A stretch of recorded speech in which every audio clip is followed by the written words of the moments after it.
of 8085. Okay, the next and most important topic, okay, that is nothing but flag register of 8085 microprocessor. As we know that in this chapter we are totally focused on microprocessor 8085. ठीक है, मतलब इस chapter में हमने देखा कि उसकी block diagram कैसी है, उसका ALU कैसा है, उसके इंटरनल पार्ट्स कैसे है, कितने बिट्स के है, डेटा कैसे स्टोर होता है, उसकी पिन डायग्राम कैसी है. ठीक है, तो अभी हमें देखना है कि इसका फ्लैग रजिस्टर कैसा है. ठीक है, मैंने इसके पहले के लेक्चर में ही बताया था कि 8085 microprocessor has 8-bit flag register. जो मैंने आपको जेनेरिक माइक्रोप्रोसेसर की डायग्राम बताई थी, ठीक है, तो उसमें जो स्टेटस रजिस्टर था उसी को हम क्या बोलते हैं, फ्लैग रजिस्टर बोलते हैं. ठीक है, तो आज हम उसको इन डिटेल पढ़ेंगे. Fine, okay, so let's start this chapter topic. There is nothing but flag register of 8085 microprocessor. याद रखना, अगर आपको नींद में भी किसी ने पूछा कि 8085 माइक्रोप्रोसेसर का जो फ्लैग रजिस्टर है वो कितने बिट का है, so you must remember that it is of 8 bit. ठीक है, 8 bit means how much byte, 1 byte. 8 bit means 1 byte, 16 bit means 2 byte. ठीक है, इस तरह से आपको ये कन्वर्जन याद में रखना है. ठीक है, सो let's start. First of all you must know what this mean flag. Flag क्या है? Flag is a single bit status register which stores the information. ठीक है, ऐसा सिंगल बिट स्टेटस रजिस्टर है जो इंफॉर्मेशन स्टोर करता है और वो इंफॉर्मेशन भी 1 बिट की होती है. उसी को हम क्या बोलते हैं, उस बिट को क्या बोलते हैं, स्टेटस रजिस्टर को क्या बोलते हैं, फ्लिप फ्लॉप. ठीक है, क्या बोलते हैं उसको, फ्लिप फ्लॉप. ठीक है, मैंने उसको प्रेस करके बोला फ्लिप टू फ्लॉप. ठीक है, it is nothing but flip flop. Fine, okay, तो ये इसकी डायग्राम है. ये क्या है, फ्लैग रजिस्टर की डायग्राम है. यहाँ पे मैंने बिट नंबर लिखे हैं, देखो D0, D1, D2, D3, D4, D5, D6 up to D7. ठीक है, D0 से D7 मतलब टोटल कितने हुए, 0 to 7, टोटल 8 बिट्स. ठीक है, total how much bits, 8 bits. तो देखो अभी हमें देखना है कि वो 8 बिट्स क्या है. अब देखो इसको ध्यान में रखना है. देखो बीच में जो 3 बिट्स है, ये 8 बिट में से सिर्फ 5 बिट्स यूज्ड है. हाउ मेनी बिट्स यूज्ड में है, 5 bits are in use and remaining 3 bits are unused. Remaining 3 bits कैसे बेटा, अनयूज्ड है, इसलिए मैंने यहाँ पे डैश किया है. तो इससे आप अंदाजा लगा सकते हो कि 8085 माइक्रो प्रोसेसर में कितने फ्लैग्स है, 5 flags. Okay, 8085 microprocessor consists of 5 flags. Fine. So which are those? They are nothing but S stands for sign flag. Second is Z stands for zero flag. Third is AC stands for auxiliary carry flag. Fourth is P stands for parity flag. And last but not least is CY, that is nothing but carry flag. ठीक है, okay, तो अभी आपको पता चलना चाहिए कि देखो इसमें एक तो 1 रहेगा या 0, 1 और 0, 1 और 0, 1 और 0, 1 और 0, इसमें से दो में से एक, क्योंकि वो एक ही बिट की इंफॉर्मेशन स्टोर करता है. यहाँ पे लिखा है मैंने, सिंगल बिट मतलब एक ही बिट की इंफॉर्मेशन स्टोर करेगा. बिट मतलब क्या होता है, तो 0 या फिर 1. ठीक है, तो आपको कैसे पता होगा कि इसमें 1 कब जाएगा और 0 कब जाएगा, यू मस्ट नो ना. ठीक है, तो देखते हैं, चलो फिर. देखो साइन फ्लैग मतलब arithmetic and logical operation perform होने के बाद एक्यूमुलेटर में जो रिजल्ट जाता है, मैंने आपको ब्लॉक डायग्राम में ही एक्सप्लेन किया.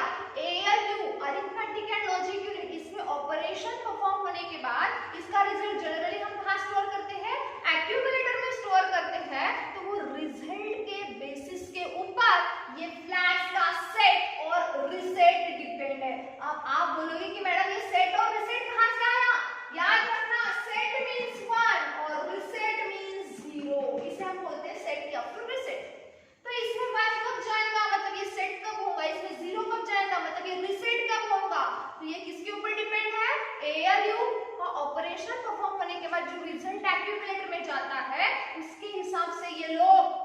सेट या फिर रिसेट होते हैं। तो कैसे, ठीक है। अब देखो जो S है मतलब साइन फ्लैग है उसमें 1 कब जाएगा और 0 कब जाएगा, मैंने शॉर्ट में लिखा है यहाँ पे, ठीक है। तो आप इसी तरह से इसको ध्यान में रखोगे, ठीक है, तो आपको आराम से मार्क्स मिल जाएंगे और उसको समझना भी आसान हो जाएगा, ठीक है। आप देखो MS भी पता है सबको, LS भी पता है, मैं आपको यहाँ पे बता देती हूँ। अगर ये नंबर है 1 1 0 1 0 0 1 1, ये जो पहला वाला बिट है उसको बोलते हैं MSB, मोस्ट सिग्निफिकेंट बिट, और जो लास्ट वाला बिट है उसको बोलते हैं LSB, that is nothing but least significant bit, ठीक है। तो अज्यूम करो कि ये आपका रिजल्ट है, ये आपका रिजल्ट है, ठीक है।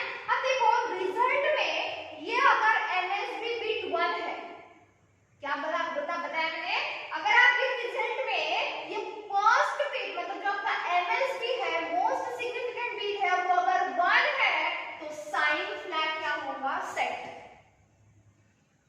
ये 1 है इसी का मतलब क्या है कि it is, the answer is negative, your answer is what, negative, मतलब साइन फ्लैग क्या होगा, सेट होगा।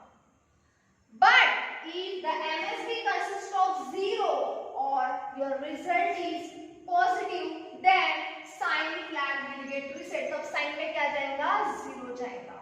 समझ में आया? अगर आपके आंसर में MSB में 1 है तो S में क्या जाएगा बेटा, यहाँ पे 1 जाएगा, बट अगर आपका यहाँ आंसर क्या है, 0 है, तो S में क्या जाएगा, 0 जाएगा। मैंने यही लिखा है, MSB equals to 1, then S equals to 1, else S equals to 0, ठीक है। This is nothing but sign flag. अब देखते हैं जीरो फ्लैग, ओके। अब अगर आपका आंसर 0 0 0 0 0 0 आया, आपका पूरा आंसर क्या आया, 0 आया, तब आपका ये Z फ्लैग क्या होगा, set. If the result is 0, then Z will be set.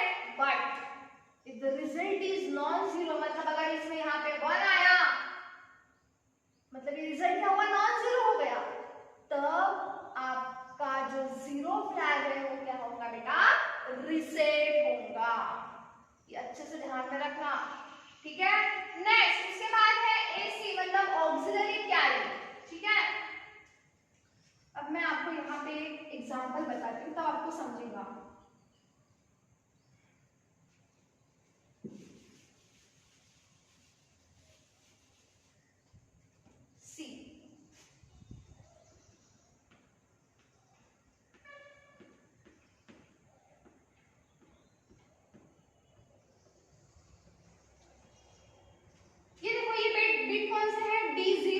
D1, D2, D3, D4, D5, D6, D7, मतलब ये बिट कौन सा है बेटा, D3, और ये बिट कौन सा है, D4, ठीक है। अब हम एडिशन करेंगे दोनों की, ठीक है।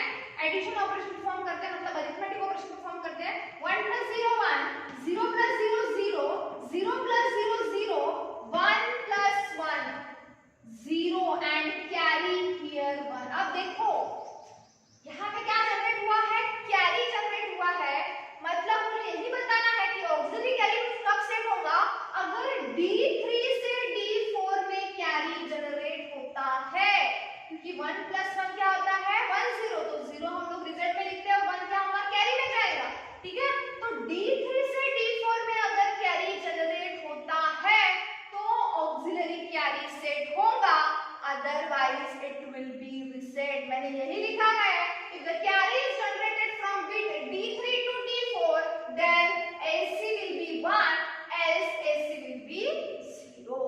Clear? Okay. Next is your parity. P stands for parity.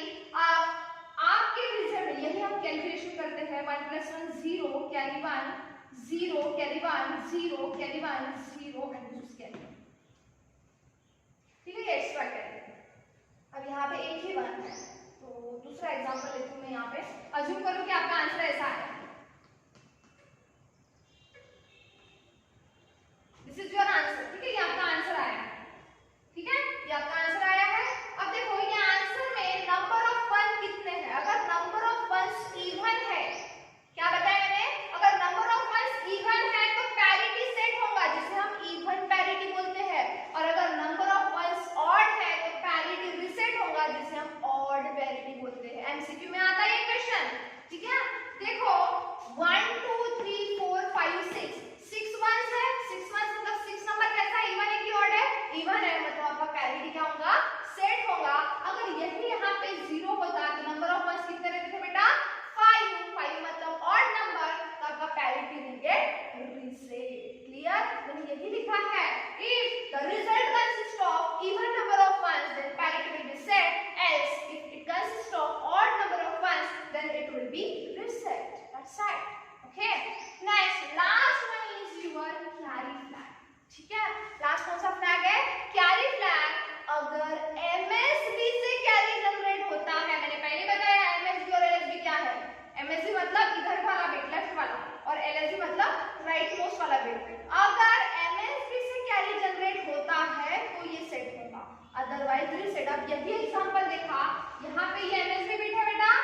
कि आपका जो कैरी फ्लैग है वो क्या होता, रीसेट होता था, ठीक है। So this is all about the flag register. If you really like this video then don't forget to hit the like button, share this video and to get the notification of new videos please subscribe our channel of advocate Yadavrao Dhote Mahavidyalaya, okay। And in next lecture we will see the numericals, most important numericals based on this topic, okay। Don't forget to see my next video. Thank you for watching.